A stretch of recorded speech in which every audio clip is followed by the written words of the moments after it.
구약성경 출애굽기 3장 1절에서 5절 말씀입니다. 출애굽기 3장 1절에서 5절 말씀을 제가 읽어드리도록 하겠습니다. 모세가 그의 장인 미디안 제사장 이드로의 양떼를 치더니 그 떼를 광야 서쪽으로 인도하여 하나님의 산 호렙에 이르매 여호와의 사자가 떨기나무 가운데로부터 나오는 불꽃 안에서 그에게 나타나시니라. 그가 보니 떨기나무에 불이 붙었으나 그 떨기나무가 사라지지 아니하는지라. 이에 모세가 이르되 내가 돌이켜 가서 이 큰 광경을 보리라.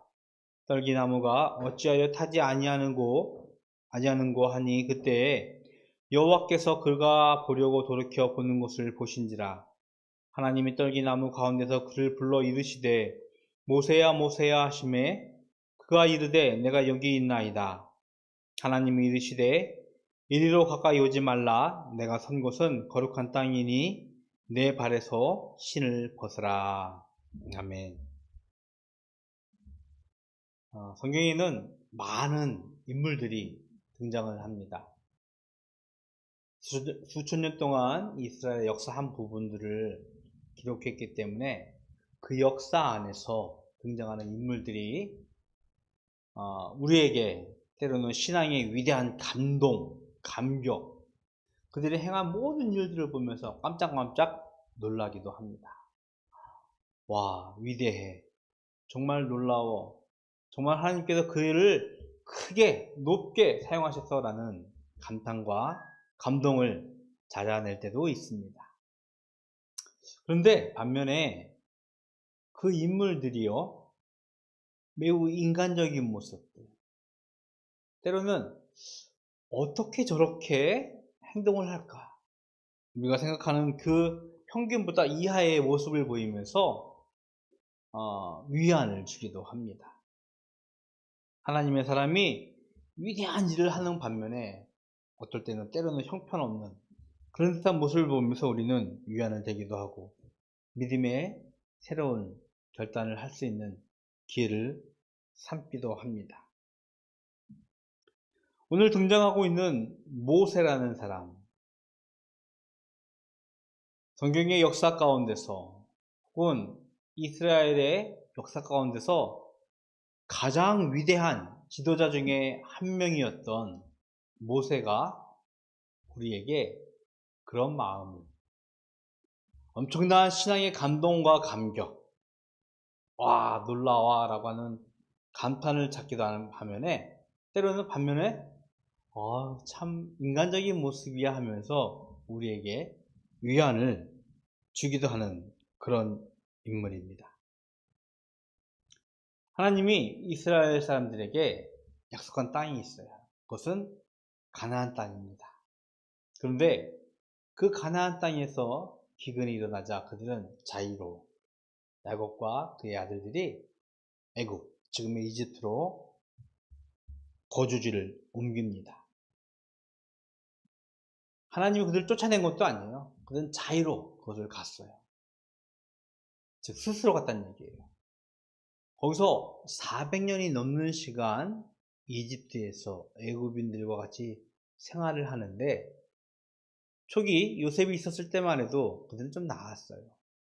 하지만 그 세대가 지나면서부터 타향살이라고 하죠.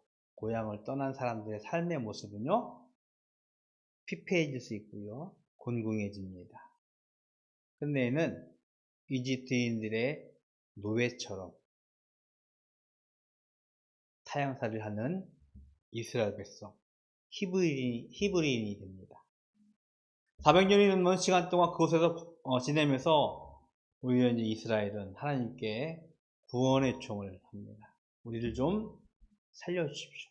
이곳에서 떠나서 자유를 얻게 해달라고 기도를 하게 되어집니다. 하나님은 그들의 기도를 들으시고 응답하시고 선택하신 인물이 바로 모세였어요. 모세는 태어나자마자 매우 비참하게 나일강에 버려지게 되어집니다. 그런데 오히려 역으로 바로의 공주의 눈에 뜬 모세는요, 왕궁에서 유년기와 청년기를 보내게 되었습니다.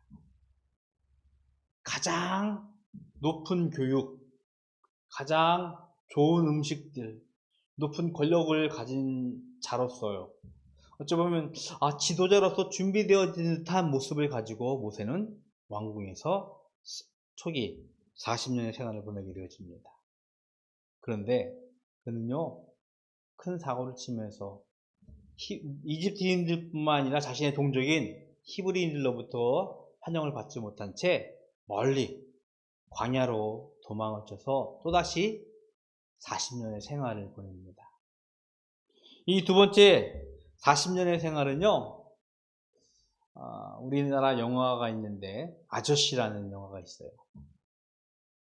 아저씨에 나오는 그 아저씨는 멋있는 아저씨인데, 그런 멋있는 아저씨가 아니라 정말 초라해 보이고 힘이 없어 보이고 아무것도 할 수 없는 무능력해 보이는 아저씨, 그리고 종래에는 할아버지가 되어가는 모습을 보여주고 있습니다.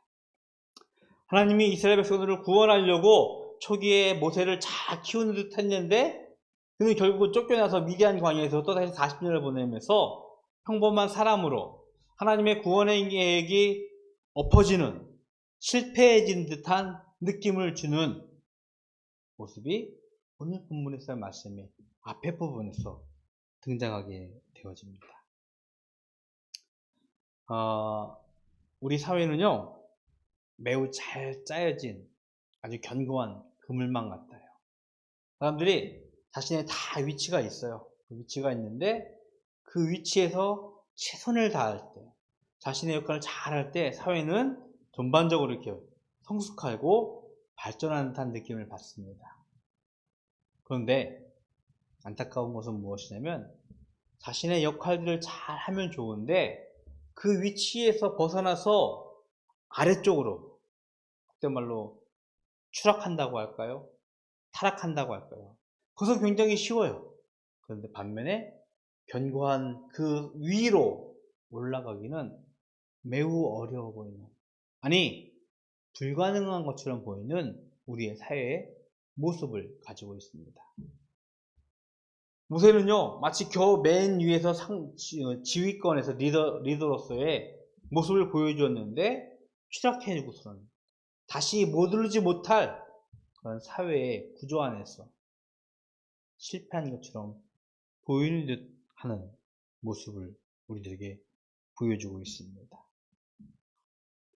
광야로 도망친 모세는요, 미디안의 제사장 이드로의 사위가 되어지고 그의 양떼를 치는 목자 아저씨, 목동은 아니고 목자가 되어지고, 지금의 나이는 80대 즈음인데 목자 할아버지가 되어버렸습니다. 자신의 양떼를 데리고 호렙산으로 그들이 이주를 하게 움직이게 되어집니다. 양떼를 풀을 먹이려고 움직이면서 호렙산에 이르게 되어집니다. 그때 모세는요, 놀라운 장면을 하나 보게 되어집니다. 떨기나무, 큰 나무 숲이 있는데, 나무가 있는데 거기에 막 불이 막 활활 타오르고 있어요. 근데 그 안에서 모세야 모세야 하는 어떤 음성을 듣게 되어집니다. 신기하잖아요. 나무에 불이 붙었는데 나무는 타지 않고 불꽃만 부르면서 오히려 그 안에서 자신을 부르는 음성을 모세는 듣게 되어졌습니다. 이때까지만 해도 모세는요, 자신을 부르시는 이가 누구인지 몰랐어요. 제가 여기 있습니다 라고 대답은 했지만 그분이 왜 부르는지, 그분이 누구인지 모르며 그저 신기하게 바라볼 뿐이었습니다. 2주 전인가 소아시아에 있는 7교회, 마지막 교회인 라오디게아 교회를 말씀을 묵상하면서 이런 말씀을 했던 기억이 납니다. 성령님께서 문을 두드리고 계십니다. 그 소리를 듣고 문을 열면 나와 더불어 먹고 마시리라 라고 하신 말씀이 있었어요. 우리의 마음의 문을 혹은 우리의 문을 두드리면서 마음 문을 열기를 기대하시는데 안타까운 것은요, 그 음성을 듣지 못하고 혹은 그가 누구인지 모르기 때문에 문을 꽉 잠가두고 있는 우리의 우둔함을 성경에서는 말씀을 하고 있습니다. 그래서 성경은 종종 말씀하고 있어요. 귀 있는 자는 들을지어다. 우리는 다 귀가 있어요. 근데 그 소리가 누구인지를 모르기 때문에 제대로 못 들을 뿐이라는 것을 우리는 분명 기억해야 합니다. 모세야 모세야 하나님이 부르고 계시지만 모세는 누구인지 몰랐어요. 가까이 다가서고 있지만 그가 누구인지 몰랐기 때문에 그저 신기하게 바라볼 뿐이었습니다. 떨기나무로 가까이 오는 모세를 보고 이윽고 하나님이 자신을 소개하며 하나님의 거룩함을 선포합니다. 우리가 읽으면서 후반절 3장 14절에 보면 하나님이 자신을 이렇게 소개합니다. 하나님이 모세에게 이르시되 나는 스스로 있는 자이니라. 또 이르시되 너는 이스라엘 자손에게 이같이 이르시기를 스스로 있는 자가 나를 너희에게 보내셨다 하라 라고 말씀을 하고 있습니다. 나는 스스로 있는 자라 라고 하시면서 하나님을 소개하고 있습니다. 누구에 의해서 무엇을 위해서 존재하는 것이 아니라 스스로 계신 하나님을 비로소 모세에게 드러내고 있으며 더불어서 그곳에 거룩함을 선포하면서 내 발에서 신을 벗으라는 명령을 하였습니다. 하나님의 대표적인 속성 가운데 하나가 무엇이냐면 바로 이 거룩이에요.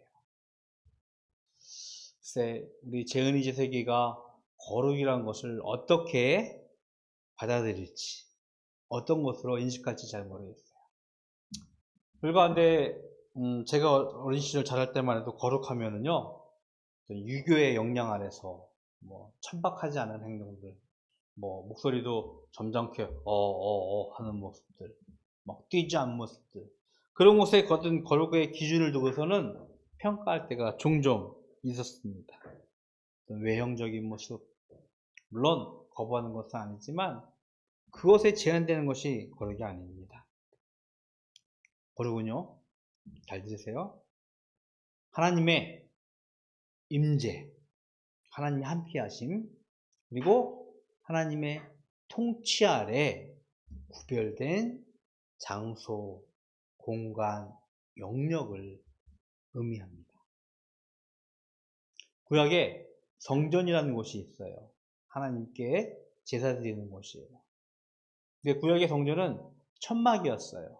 이스라엘 사람들이 계속해서 움직이기 때문에 한 곳에 딱 교회를 딱 짓고 성막을 짓고 이렇게 하는 것은 왕조 시대에 와서 온 건데 그전까지도 천막이었어요. 텐트였어요. 그것 때문에 그것을 천막을 치기도 하고 이주할 때 다시 걷어서 메고서는 다시 옮겨갑니다. 그래서 성전을 짓기 위해서 성전 가운데 기둥을 주의 삼아서 주변에 천막을 치게 되어집니다. 그리고 나서 선포합니다. 이 천막 안에는 하나님이 임재하시고 하나님이 통치하시기 때문에 이것을 거룩한 곳이라고 선포하고 그 밖의 부분을 세상이라고 생각을 했어요. 천막이 치어지는 그 안에 땅이 특별하다, 그 안에 무엇이 특별한 것이 있어서 거룩하다는 것이 아니에요. 하나님의 임재와 하나님의 통치가 선포되어지는 그곳이 거룩이고 세상과 구별된 곳이라는 것을 성경에서는 말씀을 하고 있는 것입니다. 떨기나무 가운데서 불타는 모습으로 나타나시는 하나님, 그곳에서 모세를 부르시고 모세에게 명령합니다. 이 땅은 거룩하니 내 발에서 신을 벗으라고 명령을 했습니다. 하나님의 거룩한 곳에, 하나님의 거룩한 땅에 임하는 모세의 자세이자 우리의 자세를 하나님은 명령을 하고 있는 것입니다. 신을 벗는다는 것은 어떤 의미일까요? 신을 벗는다는 것은 물론 우리는 동양권에 살고 있기 때문에 집 안으로 들어갈 때 신을 벗고 들어옵니다. 물론 저희 교회도 어떤 청교를 위해서 신을 벗고 들어오고 실내화를 신지만 신을 벗는다는 것은요, 첫 번째 의미는 자신의 의지와 생각을 내려놓는다는 의미입니다. 신을 신으면요, 저 거친 땅에서 마음껏 달릴 수 있어요. 자신이 하고 싶은 대로 막 할 수가 있어요. 그러나 신을 벗으면 어떨까요? 막 걷기 힘들어요. 발이 아프기 때문에. 그리고 자신의 생각과 의지대로 할 수 없는 것이 신을 벗는 것이에요.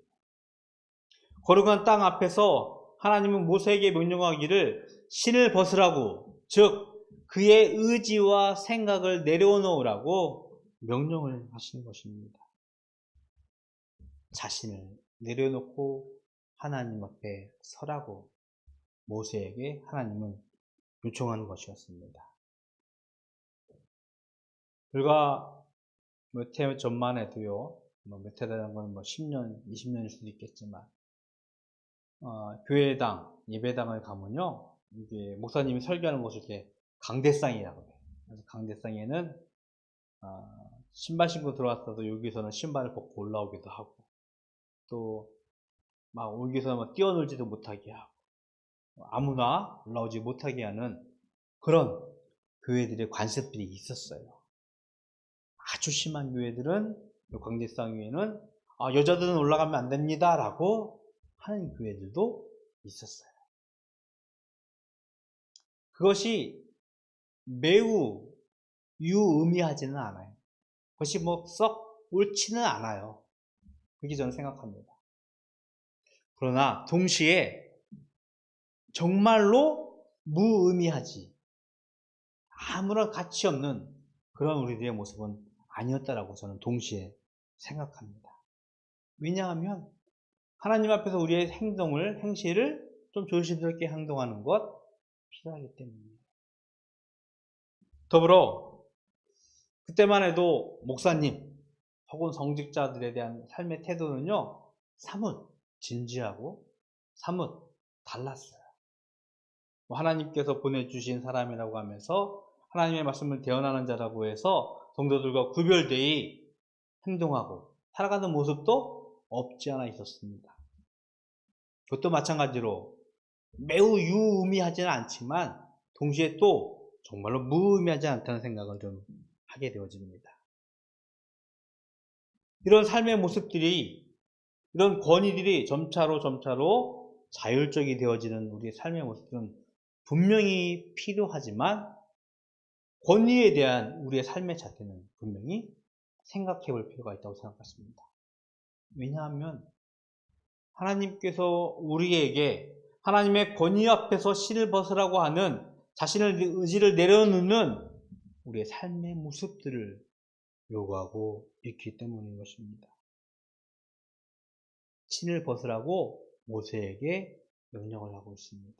그리고 하나님의 거룩한 곳에서 하나님의 거룩한 삶을 모세에게 요구하듯이 성경은요, 하나님의 말씀은 우리에게도 동일하게 요구하고 있습니다.